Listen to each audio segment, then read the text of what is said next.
the man in the ticket office said. Have an accident insurance ticket, also? No, I said, after studying the matter over a little.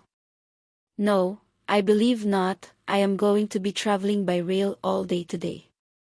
However, tomorrow I don't travel. Give me one for tomorrow. The man looked puzzled. He said. But it is for accident insurance, and if you are going to travel by rail. If I am going to travel by rail, I shan't need it. Lying at home in bed is the thing I am afraid of. I had been looking into this matter. Last year I traveled 20,000 miles, almost entirely by rail. The year before, I traveled over 25,000 miles, half by sea and half by rail, and the year before that I traveled in the neighborhood of 10,000 miles, exclusively by rail. I suppose if I put in all the little odd journeys here and there, I may say I have traveled 60,000 miles during the 3 years I have mentioned. And never an accident. For a good while I said to myself every morning, now I have escaped thus far, and so the chances are just that much increased that I shall catch it this time. I will be shrewd and buy an accident ticket. And to a dead moral certainty I drew a blank and went to bed that night without a joint started or a bone splintered. I got tired of that sort of daily bother and fell to buying accident tickets that were good for a month. I said to myself, a man can't buy 30 blanks in one bundle. But I was mistaken. There was never a price in the lot. I could read of railway accidents every day. The newspaper atmosphere was foggy with them, but somehow they never came my way. I found I had spent a good deal of money in the accident business and had nothing to show for it. My suspicions were aroused, and I began to hunt around for somebody that had won in this lottery. I found plenty of people who had invested, but not an individual that had ever had an accident or made a cent. I stopped buying accident tickets and went to ciphering. The result was astounding. The peril lay not in traveling, but in staying at home. I hunted up statistics and was amazed to find that after all the glaring newspaper headlines concerning railroad disasters, less than 300 people had really lost their lives by those disasters in the preceding 12 months. The Erie Road was set down as the most murderous in the list. It had killed 46 or 26, I do not exactly remember which, but I know the number was double that of any other road. But the fact straightway suggested itself that the Erie was an immensely long road, and did more business than any other line in the country, so the double number of killed ceased to be matter for surprise. By further figuring, it appeared that between New York and Rochester the Erie ran 8 passenger trains each way every day, 16 altogether, and carried a daily average of 6,000 persons. That is about 1 million in 6 months, the population of New York City.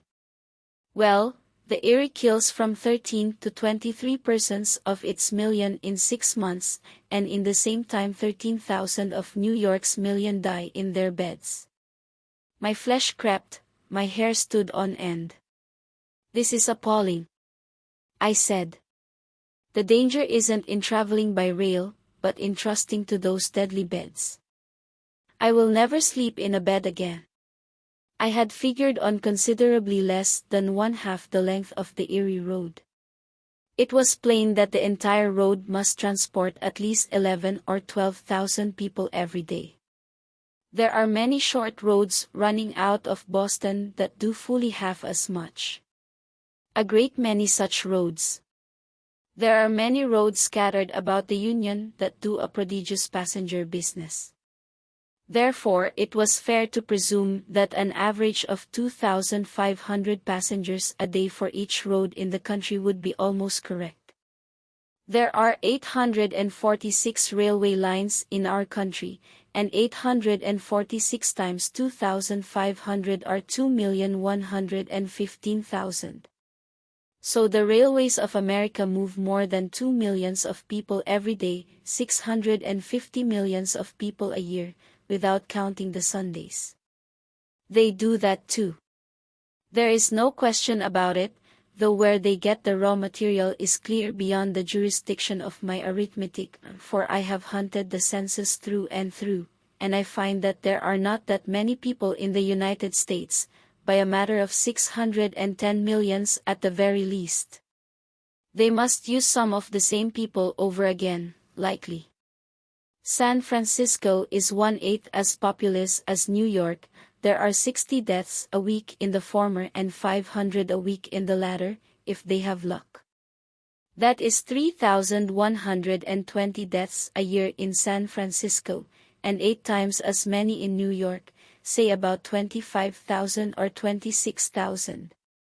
The health of the two places is the same.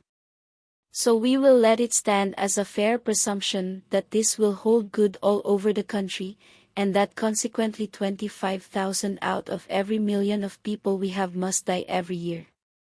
That amounts to 1/40 of our total population.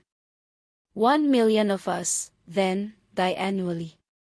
Out of this million 10 or 12,000 are stabbed, shot, drowned, hanged, poisoned, or meet a similarly violent death in some other popular way, such as perishing by kerosene lamp and hoop-skirt conflagrations, getting buried in coal mines, falling off housetops, breaking through church or lecture room floors, taking patent medicines, or committing suicide in other forms. The Erie Railroad kills 23 to 46, the other 845 railroads kill an average of 1/3 of a man each, and the rest of that million, amounting in the aggregate to that appalling figure of 987,631 corpses, die naturally in their beds. You will excuse me from taking any more chances on those beds. The railroads are good enough for me. And my advice to all people is, don't stay at home any more than you can help, but when you have got to stay at home a while, buy a package of those insurance tickets and sit up nights. You cannot be too cautious. One can see now why I answered that ticket agent in the manner recorded at the top of this sketch. The moral of this composition is, that thoughtless people grumble more than is fair about railroad management in the United States. When we consider that every day and night of the year full 14,000 railway trains of various kinds, freighted with life and armed with death, go thundering over the land, the marvel is, not that they kill 300 human beings in a 12-month, but that they do not kill 300 times 300.